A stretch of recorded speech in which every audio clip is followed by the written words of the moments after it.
Hello everyone, welcome to another tutorial where I'll show you how video reference mode works in Vidu. With it, you'll be able to maintain the repeated consistency of your characters and the settings therein using the same objects and elements. This will allow you to maintain a believable sequence in your creations, creating scenes like the ones you're watching.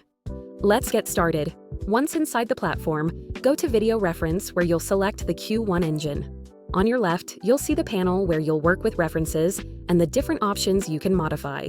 Among the options, you'll find the aspect ratio, which you can vary between 16:9, 9:16, and 1:1. You'll also have the movement amplitude, which you can vary between automatic, small, medium, and large. Finally, you'll have the option to save your references, which will be very useful, especially when you're constantly working with a model.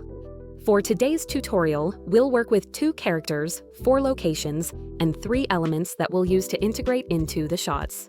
We'll also see the difference between the various types of amplitude of movement, the difference that exists between generation with and without a prompt, and how we can, with the prompt, alter references to generate camera movements, different angles, effects, and much more. We'll learn how to place a subject or subjects in a specific background, a subject interacting with an object or objects in different locations.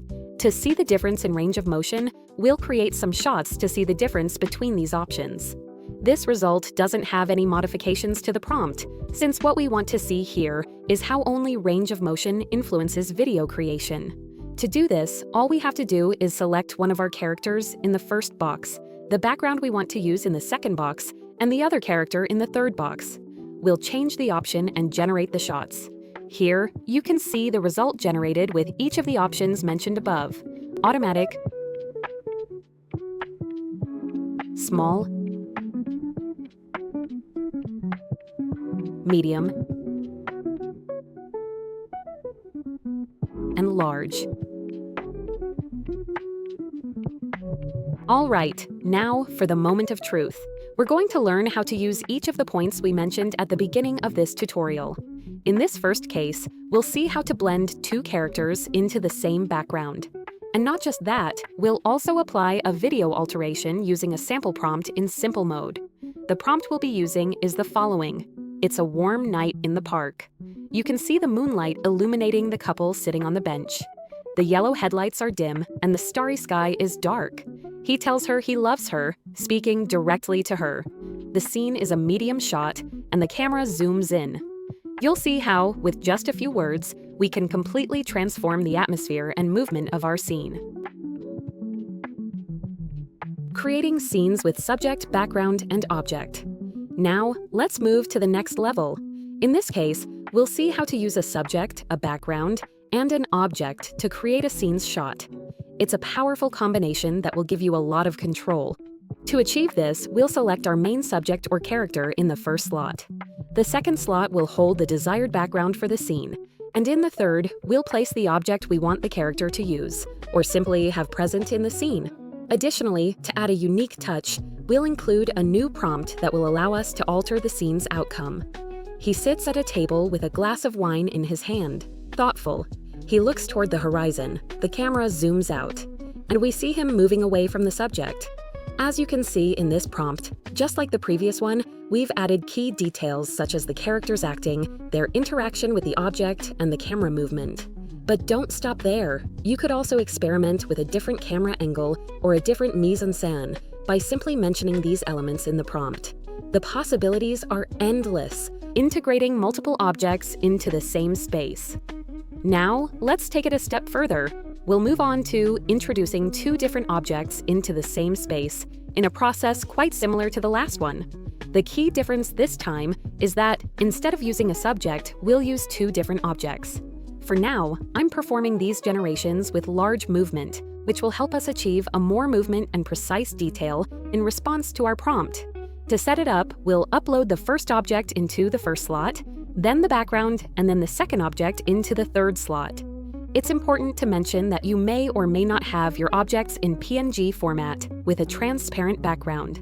However, if you're going to use transparent PNG images, I strongly recommend they be of very good quality to get the best results. The prompt we'll be using for this scene is the following: We see the wine glass lying next to a bouquet of flowers on the beach sand. There's a strong wind blowing, and we can see the breeze moving the flowers and the wine glass. You can see the sand moving in the wind and the blizzard. The wine glass falls onto the sand. The wine spills. The scene is a close-up. The camera is still. Altering the scene, subject and background with a detailed prompt. Now, we'll move on to a much more basic and simple process, placing a subject on a background. However, the magic here will be in how we aim to alter the character's acting, the environment, the camera shot, and the camera movement for the scene staging, all through our prompt. To set it up, we'll simply upload the character in the first slot and the background where we want to place them in the second slot. Next, this will be the prompt we'll use. The scene is shot from a high angle. She's looking toward the city horizon, sad, crying. It's nighttime and it's raining on the restaurant terrace. It's raining hard, you can see the rain falling. Her hair, face, and dress are getting wet. The camera is stationary and the staging is from a medium angle. Here you'll see the obtained result.